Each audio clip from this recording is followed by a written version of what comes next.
আসসালামু আলাইকুম। আশা করি সবাই ভালো আছেন। আলহামদুলিল্লাহ আমরাও ভালো আছি। সো আজকে আপনাদের সাথে শেয়ার করবো হচ্ছে যে কচু আর কি, যে বড় কচু কেটে আমি সিদ্ধ করে নিয়েছি। সিদ্ধ করার পরে কালারটা কেমন হয়ে গেছে যাই হোক। আর হচ্ছে এই তো চিংড়ি মাছ নিয়ে নিয়েছি। আমি চিংড়ি মাছ দিয়ে কচু দিয়ে রান্না করবো। এখানে আদা বাটা, রসুন বাটা, জিরা বাটা, হলুদ, মরিচ, লবণ, পেঁয়াজ, কাঁচামরিচ নিয়ে নিয়েছি। তো চলে বসিয়ে দিই রান্নাটা।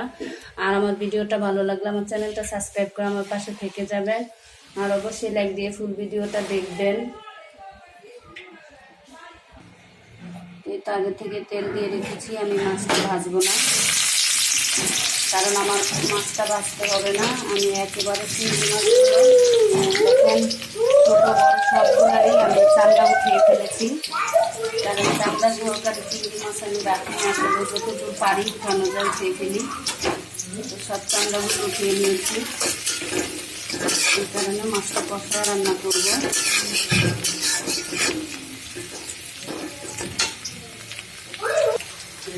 তো এই তো মশলাগুলো একটু পানি দিয়ে নিচ্ছি, না হয় ঝাঁজ আসছে। তেলে ছেড়ে দিলে হয়ে যাচ্ছে। মশলাগুলো দিয়ে নিচ্ছি।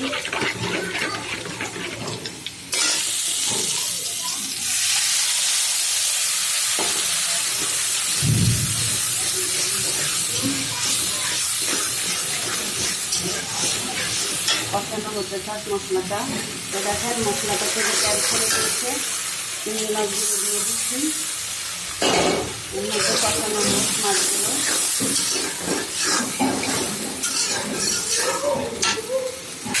দেখেন মাছগুলো কষানো হয়ে গেছে, এখন আমি কচুগুলো দিয়ে দিচ্ছি।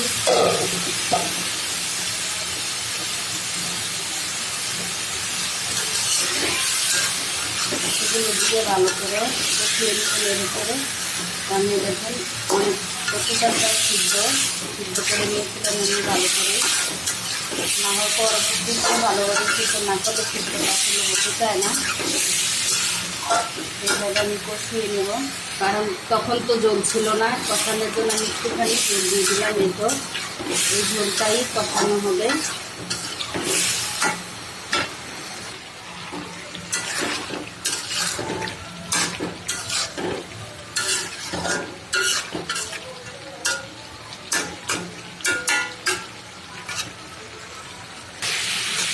দেখুন কত সুন্দর কষানোটা হয়ে গেছে, কালারটাও কত সুন্দর আসছে। এখন আমি ঝোলটা দিয়ে দিব, কারণ কচুটা আমার সেদ্ধই। আর একটু কালো কালো কেন হয়েছে জানি না, কিন্তু কচুটা পারফেক্ট সিদ্ধ হয়ে গেছে, সব জায়গাতেই সিদ্ধ হয়েছে। এটাই এরকম জাত। এখানে 3টা কচু নেওয়া, তারপরে দেখলাম কালো কালো। তো এটা হতে থাক।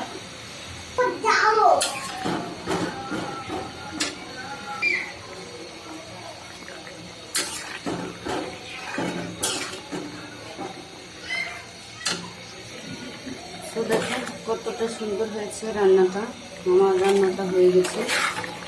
এখন আমি চুলাটা অফ করে দেব, কারণ যেহেতু এটা কচু, আর কিছুক্ষণ পরে এই ঝোলটা একবারে কচু সমান সমান হয়ে যাবে।